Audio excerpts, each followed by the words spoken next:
Everybody like and subscribe, praise the bell icon. Story number 1. In the quiet town of Allendale, nestled between mountains and forest, there was a little-known restaurant called Marlowe's Table. The building was old, almost antique, made from dark mahogany wood and black stone. The windows were always fogged, even in summer, and no one ever seemed to see anyone cleaning them. It was only open 3 nights a week, and only by reservation. There were no advertisements, no social media. Word of mouth kept the place alive. Locals spoke of it in hushed tones. Amazing food, unforgettable ambiance, but something was always off. One reviewer on an obscure blog once described it as the best meal I ever had, and I haven't been able to sleep since. That was the only online trace of it. The reviewer disappeared 6 days later. A chef named Erin, a recent culinary school graduate from Chicago, had heard the legend of Marlowe's from her instructor. She was a skeptic.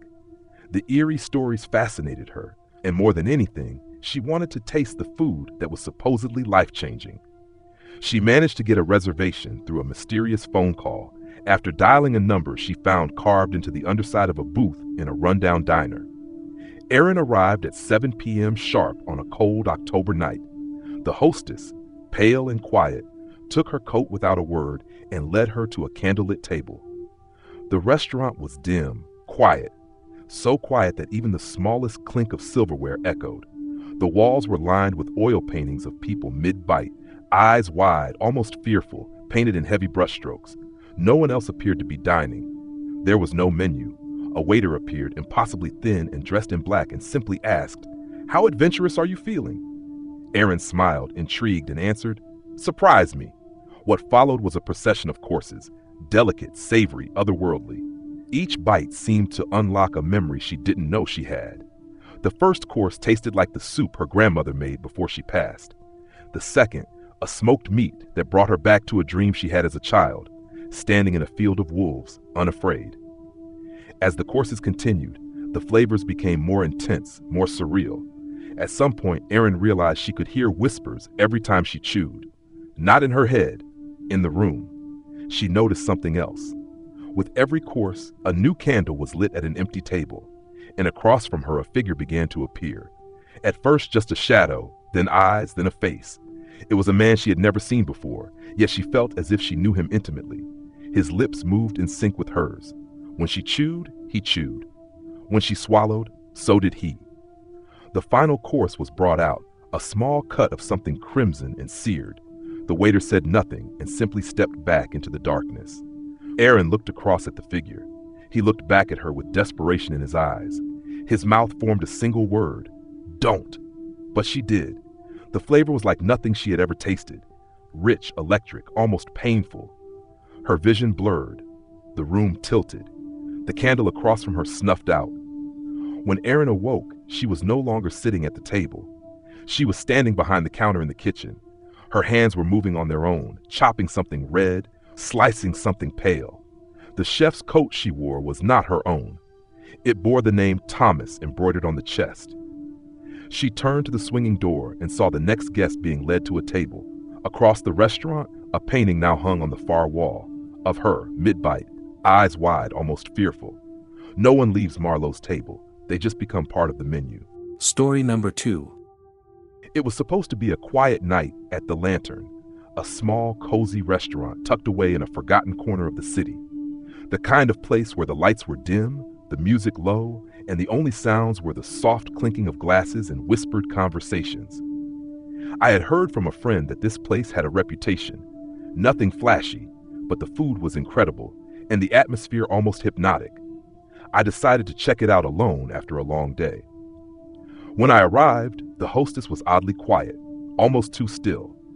Her eyes didn't meet mine, and she led me to a corner table without a word. The whole dining room seemed deserted except for a couple at the bar who never spoke to each other. The shadows seemed too deep, stretching like fingers along the walls. I shrugged it off as just an off night. As I settled in, the waiter came over, an older man with a gaunt face and eyes that seemed to pierce right through me. His smile was thin and his movements felt slow, deliberate. He recommended a special dish off the menu, something the kitchen only made when the night was quiet. I was curious, so I agreed. Minutes later, He brought the dish, a simple plate with a small portion of meat, some herbs, and a sauce that smelled strangely metallic. I was starving, so I took a bite. The taste was bitter, but oddly familiar, like something I couldn't quite place. Suddenly, a cold chill ran down my spine, and my vision blurred. The room seemed to warp around me. I glanced toward the bar where the silent couple had vanished, replaced by faint whispers that echoed like a distant chant. The waiter's face had changed. His eyes were now completely black, void of life. I tried to call out, but my voice was gone. The shadows around me began to crawl, creeping up from the floor, twisting into grotesque shapes. The taste in my mouth turned to something metallic and bitter, and I realized with horror, it wasn't food I had eaten. The waiter leaned in close and whispered, "Welcome to the real menu. We serve what no one else dares."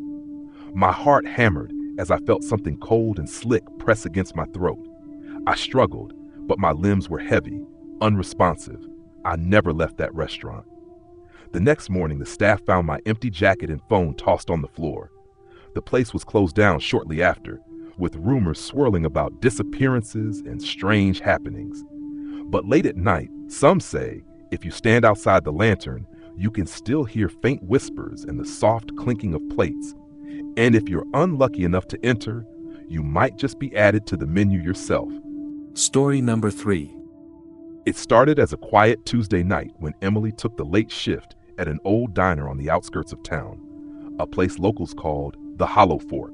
The diner was known for its retro charm, but lately it had an unsettling vibe.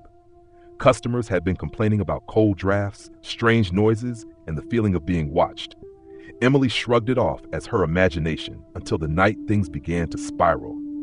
At first, it was small things, plates clattering in the kitchen when no one was near, the flicker of lights overhead, and shadows darting just beyond the booth corners. But then Emily noticed the oddest thing. Every night at exactly 2:17 a.m., the jukebox, an old relic in the corner that hadn't worked for years, would suddenly crackle to life, playing a slow, haunting tune with no one pressing the buttons. One night, Emily decided to investigate. She stayed after closing, the last customer long gone, the entire diner shrouded in silence except for the faint hum of the jukebox. She walked toward it, heart pounding. As she reached out to unplug it, the air grew icy cold. The lights flickered violently before plunging the room into darkness.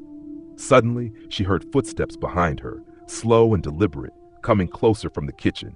She spun around. No one there. The door to the kitchen creaked open on its own. She peeked inside and saw the faint outline of a man standing in the corner, his back turned, motionless. "Hello?" she called out, voice trembling. No response. She took a step closer and realized the man's clothes were old-fashioned, stained with dark splotches. Then the chilling part.